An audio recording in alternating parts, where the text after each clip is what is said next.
பொள்ளாச்சி தொகுதியில் திமுக கூட்டணியில் கொங்கு நாடு மக்கள் தேசிய கட்சியின் சார்பில் உதயசூரியன் சின்னத்தில் போட்டியிடும் நித்யானந்தன் பல்வேறு வார்டுகளில் வீதி வீதியாக சென்று உதயசூரியன் சின்னத்திற்கு தீவிர வாக்கு சேகரிப்பில் ஈடுபட்டார்.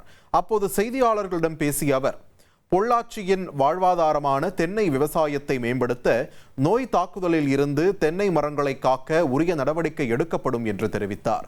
மேலும் இப்பகுதியின் நீண்டகால கோரிக்கையான ஆனைமலையாறு நல்லாறு நீர்ப்பாசன திட்டத்தை விரைந்து முடிக்க தனது முதல் முன்னுரிமை அளிக்கப்படும் என்றும் விவசாய பொருட்களுக்கு கட்டுப்படியான விலையை பெற்றுத்தர பாடுபடுவேன் என்றும் அவர் உறுதியளித்தார்.